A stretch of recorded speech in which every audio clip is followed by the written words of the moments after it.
Hi hello అండి, welcome back to my channel పద్దు express. ఎలా ఉన్నారు? అందరూ బాగున్నారా? ఈరోజు మేము పండక్కి చేసుకున్నది. అప్పుడు కంటిన్యూగా వేరే పిండి వంటలు కూడా పెట్టాను. టైం లేదు అందుకని ఇవన్నీ చూపించడానికి. ఎందుకంటే పండగ తర్వాత కూడా నేను పండగకి ఏం చేసుకున్నాం అనేది మీతో షేర్ చేసుకోవడానికి వచ్చాను.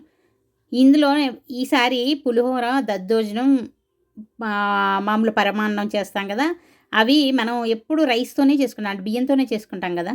ఈసారి వెరైటీగా నేను దేంతో చేశానో చూసారా? చూడండి, మీరే చూడండి, చివరి వరకు స్కిప్ చేయకుండా చూడండి. ఒకసారి చాలా హెల్తీ అనమాట. హెల్తీగా ఎంత బాగా చేశానో, చాలా టేస్ట్ కూడా చాలా చాలా బాగున్నాయి. చూడండి, ఇదేమనుకున్నారా? ఇది మన గోధుమ రవ్వ అండి. గోధుమ రవ్వ తెలుసు కదా, ఆరోగ్యానికి కూడా చాలా మంచిది. అందుకే ఈసారి నేను బియ్యంతో కాకుండా ఇలా గోధుమ రవ్వతోటి చేశాను. అన్నీ ఎలా చేశాను చూడండి. ముందుగా దీన్ని 1.5 నీళ్ళు పోసి ఉడికిచ్చి పెట్టుకున్నాను. దాన్ని 3 పార్ట్లుగా చేసుకొని, ఇదిగో ఒక పార్ట్ తీసుకొని దీనిలో కొంచెం ఆయిల్ వేసి ఆరబెట్టుకున్నాను. ఇగో రెండో పార్ట్లో దీనిలో పెరిగేస్తున్నాను. చూడండి, పెరిగేసి కలిపేస్తున్నాను. పెరుగు కలిపేసేసుకొని కొంచెం పాలు కూడా పోసుకుంటున్నాను, అంటే తొందరగా పులిపెక్కకుండా ఉంటుంది. సాయంత్రం దాకా ఉన్నా కూడా బాగుంటుంది అనమాట. చూడండి, కొంచెం పాలు కూడా పోసుకుంటున్నాను. ఇది రెండో పార్ట్. సరే, ఒక పార్ట్లో దీనికి చింతపండు పులిహోర చేస్తున్నాను. దాన్ని ప్లేట్లో వేసుకొని ఆరబెట్టుకొని కొంచెం నూనె కలుపుకున్నాను. రెండో దానిలో పెరుగు వేసి కలిపేసుకున్నాను. ఇక మూడో పార్ట్లో ఏం చేస్తున్నానంటే, ముందుగా 1 లీటర్ పాలు కొంచెం నీళ్ళు కూడా కలుపుకొని నేను స్టవ్ మీద పెట్టుకున్నాను. ఇదిగో పొంగు వస్తున్నాయి చూడండి. ఇలా తెలుగుతున్నప్పుడు ఇది మూడో పార్ట్ ఉంది కదా, ఇది దీనిలో వేసుకుంటున్నాను. మొత్తం నేను 1 కేజీ రవ్వ తీసుకున్నానండి. 1 కేజీ రవ్వలో దీన్ని 3 పార్ట్లు చేశాను. కొంచెం పులిహోరకి ఎక్కువ తీసుకున్నాను, తర్వాత కొంచెం తక్కువగా దద్దోజనం, ఆ తర్వాత దీనికి ఇంకొంచెం తక్కువ తీసుకున్నాను అన్నమాట. ఇది పరమాన్నం చేస్తున్నాను. చూడండి, దీన్ని ఉడికించిన దాన్ని మూడో పార్ట్ని ఇందులో వేసేసి మళ్ళీ ఈ పాలల్లో కాసేపు ఉడికించుకోవాలి. ఉడికించుకుంటే ఆ పాలు పీల్చుకొని టేస్ట్ బాగుంటుంది అనమాట. ఐడియా బాగుంది కదా. 3 ఐడియాలు చేశాను. ఎలా ఉంది? మీరు కూడా ఒకసారి ట్రై చేసి చూడండి, చాలా బాగున్నాయండి. 3 రకాలు కూడా చాలా చాలా బాగున్నాయి. ఇప్పుడు పులిహోరకి తాలింపు వేసుకుంటున్నాను చూడండి. మినపప్పు, శనగపప్పు, ఆవాలు, అలాగే వేరుశెనగ గుళ్ళు, ఇంకా కరివేపాకు, పచ్చిమిరపకాయలు అన్నీ వేసి మామూలు మనం పులిహోరకి తాలింపు ఎలా పెట్టుకుంటామో అలాగే తాలింపు వేసేసుకున్నాను. చాలా చాలా బాగున్నాయండి. టేస్ట్ మాత్రం అదిరిపోయింది, చాలా బాగుంది. ఇంకా ఇదే కంటిన్యూ చేయొచ్చు అనిపించింది, అలా ఉందన్నమాట. కొంచెం రవ్వ పొడి పొడిగా ఉడికించుకుంటే సరిపోతుంది, అంతే. చూడండి, దీనిలో కూడా ఎండుమిరపకాయలు, కరివేపాకు, పచ్చిమిరపకాయలు, కొంచెం పులిహోరలో కొద్దిగా ఇంగువ కూడా వేసుకోవాలి. ఇంగువ కూడా వేసుకుంటే టేస్ట్ బాగుంటుంది అనమాట. ఇవన్నీ వేసుకొని వీటిని బాగా ఫ్రై చేసుకోవాలి. ఫ్రై చేసుకొని పక్కన పెట్టేసుకున్నాను. అన్నం ఒక పక్క చల్లారిపోతూ ఉంది. చల్లారితే కొంచెం బిగుసుకొని కొంచెం పొడి పొడిగా వస్తుంది, బాగుంటుంది అనమాట. అందుకని చెప్పి అది చల్లారి పెట్టుకొని ముందుగా ఇక్కడ తాలింపు పెట్టేసుకుంటున్నాను. తాలింపు పెట్టుకొని పక్కన పెట్టేసుకొని ఇంక మూడింటికి ఒకేసారి తాలింపు పెట్టుకుంటున్నాను. చూడండి, ముందుగా పులిహోరకి తాలింపు పెట్టుకున్నాను. ఇదే చూడండి, పసుపు కూడా ఇందులో వేసేస్తున్నాను. బాగా కలిసి ఇందులో వేస్తే అందులో కలుపుకునేటప్పుడు బాగా కలుస్తుంది.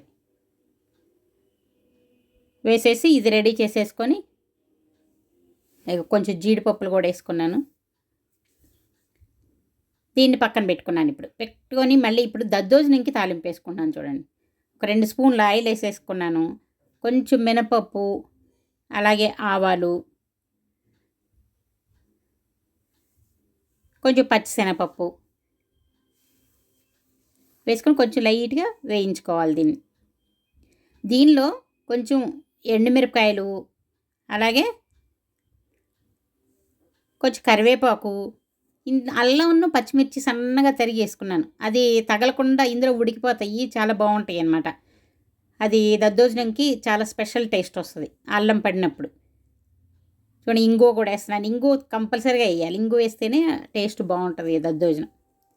ఇంగువ వేసుకొని ఇప్పుడు చూడండి, అల్లం, పచ్చిమిర్చి ఎంత సన్నగా కట్ చేసుకున్నాను చూసారా. ఇవన్నీ కూడా ఆయిల్లో కొంచెం ఫ్రై చేసుకోవాలి. కొద్దిగా ఫ్రై అయిన తర్వాత దీనిలో కొంచెం జీడిపప్పులు కూడా వేసుకొని, దీనిలో జీడిపప్పులు కొంచెం వేసుకుంటున్నాను. చూడండి, జీడిపప్పులు కూడా వేసుకొని ఫ్రై చేసుకోవాలి. చేసుకొని ఈ తాలింపు కూడా పక్కన పెట్టుకొని ఇప్పుడు మళ్ళీ మనం పరమాన్నం చేసుకుంటున్నాం కదా, దానిలోకి జీడిపప్పులు కిస్మిస్లు కూడా వేయించి ఒకసారి పక్కన పెట్టేసుకుంటే 3 ఒకేసారి కలిపేసేసుకోవచ్చు అనమాట. కలుపుకుంటే 3 తొందరగా రెడీ అయిపోతాయి. చూడండి, ఇవి దద్దోజనంకి తాలింపు రెడీ అయిపోయింది. దీన్ని పక్కన పెట్టేసుకున్నాను. ఇప్పుడు దీనికోసం పరమాన్నం కోసం 4 స్పూన్లు నెయ్యి వేసుకున్నాను. నెయ్యి చూసారా, ఎల్లోగా ఉంది, మాది ఆవు నెయ్యి. బాగుంటుంది, టేస్ట్ బాగుంటుంది, హెల్త్కి చాలా మంచిది కదా. ఇప్పుడు పులిహోరలోకి చింతపండు ముందుగానే ఉడకబెట్టి కొంచెం ఉప్పు కూడా వేసి ఉడకబెట్టి పక్కన పెట్టుకున్నాను అనమాట. దాన్ని వేసి కలుపుతున్నాను చూడండి. ఇది కొంచెం స్పూన్తో కంటే కూడా చేతితో కలుపుకుంటే బాగా కలుస్తుంది. బాగా పొడి పొడిలాడితే చేతితో కలుపుకుంటే బాగుంటుంది. దీన్ని మొత్తం కలిసేలాగా బాగా కలుపుకోవాలి. కలిపేసుకొని ముందుగా మనం తాలింపు రెడీ చేసి పెట్టుకున్నాం కదా, ఇంకా తాలింపు వేసేసుకోవటమే. చాలా ఈజీగా, చాలా సింపుల్గా అయిపోతుంది చూడండి. ఈ తాలింపు కూడా వేసేసుకొని మొత్తం బాగా కలిసేలాగా కలుపుకోవాలి. మీకు ఉప్పు చాలదనుకుంటే మళ్ళీ ఇప్పుడు కలుపుకునేటప్పుడు కొంచెం ఉప్పు వేసుకోవచ్చు. చూడండి, తాలింపు అంతా వేసేసుకొని బాగా కలిసేలాగా ఇవి చేత్తోనే కలిపేసుకోండి. చేత్తో కలుపుకుంటేనే బాగా కలుస్తుంది. నేను అంటే వీడియోలో చూపించడం కోసం చేత్తో కలిపితే అందరికీ చూడటానికి ఇష్టం అవ్వదు కదా, అందుకని చెప్పి నేను గరిటెతోనే కలుపుతున్నాను. ఇవన్నీ బాగా కలిసేలా కలుపుకొని ఒకసారి ఉప్పు సరి చేసుకోవాలి. అంటే సరిపోయిందో లేదో చూసుకొని ఉప్పు సరిపోకపోతే కొంచెం ఇక్కడే కలుపుకోవచ్చు అనమాట. ఇలా పులిహోర చక్కగా రెడీ అయిపోయింది. చూడండి, బాగా కలిసేలాగా కలుపుకోవాలి. పసుపు ఆయిల్లో వేయటం వల్ల దీనికి బాగా కలుస్తుంది. మనం డైరెక్ట్గా దీనిలో వేస్తే సరిగ్గా కలవదనమాట. అందుకని చెప్పి ఆయిల్లో వేసేసుకున్నాం అనుకోండి. లేదంటే చింతపండు పులుసు ఉడికేటప్పుడు దానిలో అయినా వేసుకోవచ్చు. నేను ఇదిగో తాలింపులో వేసుకున్నాను. తాలింపులో వేసుకుంటే బాగా కలిసిపోతుంది మొత్తం అనమాట. చూడండి, చక్కగా అంతా కలిసిపోయింది. మొత్తానికి పులిహోర రెడీ అయిపోయింది. చూడండి, ఎంత బాగా చక్కగా పొడి పొడిలాడుతా కూడా వచ్చిందో. చాలా చాలా బాగుంటుందండి. తప్పకుండా ట్రై చేయండి. నెక్స్ట్ పండగ రావాలనే లేదు, విడిగా కూడా మీరు ఒకసారి ట్రై చేసి చూడండి. మీకు తప్పకుండా నచ్చుతుంది. ఇది ఉప్పు కొంచెం తగ్గినట్లు అనిపిస్తే మళ్ళీ కొంచెం కలుపుకుంటున్నాను అనమాట. మొత్తం కలుపుకొని ఇది కొంచెం చింతపండు పులిహోర కొంచెం సేపు అలా ఉంచితే బాగుంటుంది కదా, వెంటనే తినే కంటే కూడా కొద్దిగా ఒక అరగంట అన్నా కనీసం పక్కన పెడితే బాగుంటుంది. అందుకని చెప్పి కలిపేసి ముందుగా పులిహోర కలిపేసి మూత పెట్టి పక్కన పెట్టేసేసుకుంటున్నాను. తర్వాత మిగతా వాటికి కూడా పులిహోర అయిపోయింది కదా, ఇంకా దద్దోజనము మిగతా వాటికి కూడా రెడీ చేసుకుందాం ఇప్పుడు. ఇవ్వ నెక్స్ట్ చూడండి, దద్దోజనం అది మూత పెట్టి ఉంచేసాను, బిగుసుకుంది బాగా. ఇప్పుడు దీనిలో కిందాక ఉప్పు వేయలేదు కదా, మనం దానికి సరిపడా ఉప్పు వేసుకోవాలి. ఉప్పు వేసేసి బాగా కలిపేసి దీనికి కూడా తాలింపు రెడీ చేసి పెట్టుకున్నాం కదా, ఆ తాలింపు వేసేసుకొని కలుపుకోవటమే అనమాట. చూడండి, తాలింపు వేసేసుకుంటున్నాను. దీన్ని కలిపేసుకుంటే ఇంకేముంది, ఈ దద్దోజనం కూడా రెడీ అయిపోయింది. 2 రకాలు వచ్చేసినాయి చూసారా, ఒక దెబ్బకి 2 పిట్టలు అన్నట్లుగా ఒక దాంతో 3 రకాలు. చూడండి, బాగుంటాయండి, టేస్ట్ బాగుంటుంది. అది హెల్త్కి మంచిది కదా, గోధుమ రవ్వ అనేసరికి హెల్త్కి చాలా మంచిది కదా, అందుకని దాంతో ఇలా చేద్దామని ఐడియా వచ్చింది. ఎప్పుడు మామూలు బియ్యంతో చేసి అందరికీ కూడా బోర్ కూడా, ఏ పండగ వచ్చినా పులిహోర దద్దోజనం ఇవేనా అని అంటారు పిల్లలు. అందుకని చెప్పి కొంచెం వెరైటీగా చేసి చూపిస్తే దద్దోజనం కూడా రెడీ అయిపోయింది. ఇప్పుడు ఇది పరమాన్నం చూడండి, దీనిలో రవ్వ వేసాం కదా, అది ఉడుకుతూ ఉంది. ఇప్పుడు యాలక్కాయలు కొట్టేసుకున్నాను చూడండి, ఫ్రెష్గా అప్పటికప్పుడు కొట్టేసేసుకున్నాను. అంత అయిపోయిన తర్వాత చివరిలో ఇక బెల్లం వేసిన తర్వాత ఎక్కువసేపు అయితే పాలు విరిగిపోతాయి, అందుకని చివరిలో వేయాలి. ఇక బెల్లం వేసి కలబెట్టేసుకుంటున్నాను. ఇది బెల్లం ఈజీగానే ఆ వేడి మీద ఊరికే కరిగిపోతుంది. చూసారా, చక్కగా రెడీ అయిపోయింది. ఇది పాయసం చాలా చాలా టేస్టీగా ఉందండి, నిజంగా చాలా బాగుంది. మా ఇంట్లో అందరికీ బాగా నచ్చింది. ఇవి ఇప్పుడు డ్రై ఫ్రూట్స్ నెయ్యిలో వేయించుకున్నాను కదా, వాటిని వేసేసుకున్నాను. పాయసం మాత్రం నిజంగా సూపర్గా వచ్చింది. పాయసం ఏంటి, దద్దోజనం కూడా చాలా బాగున్నాయి, అన్నీ బాగున్నాయి. ఒకసారి ట్రై చేయండి మీరు కూడా. ఒకసారి నెక్స్ట్ వచ్చే ఫెస్టివల్కి మీరు కూడా దీన్ని ట్రై చేసి చూడండి, మీకు తప్పకుండా నచ్చుతుంది. ఇంకేమైంది, 3వ వెరైటీ కూడా రెడీ అయిపోయింది. చూసారా ఎంత బాగా రెడీ అయింది, చాలా చాలా బాగుంటాయండి, తప్పకుండా ట్రై చేయండి. ఇదిగో పులిహోర చుట్టానికే బాగుంది కదా, అలాగే దద్దోజనం, నెక్స్ట్ పరమాన్నం.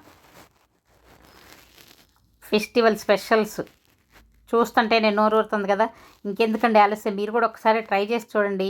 ఫెస్టివల్ దాకా ఆగలేకపోతే ఇప్పుడు ట్రై చేయండి. ఒకసారి ట్రైల్ వేస్తే కొంచెం చేసుకొని చూడండి, మీకు నచ్చింది అనుకోండి, నెక్స్ట్ ఫెస్టివల్ అప్పుడు ఇది చేసేసుకోవచ్చు. అందరికీ నచ్చుతుందండి, తప్పకుండా నచ్చుతుంది. ఆరోగ్యానికి కూడా మంచిది కదా. మనకి అందరికీ ఆరోగ్యం కోసం మంచి మంచి చేసి పెడుతున్నాం కదా, మంచి హెల్తీ ఫుడ్ చేసి పెడుతున్నాం కదా, కాబట్టి అందరికీ నచ్చుతుంది. డైట్ చేసేవాళ్ళు ఎవరికైనా కూడా నచ్చుతుంది. ఎలా ఉంది ముందు మీకు చూడటానికి? బాగుంది కదా.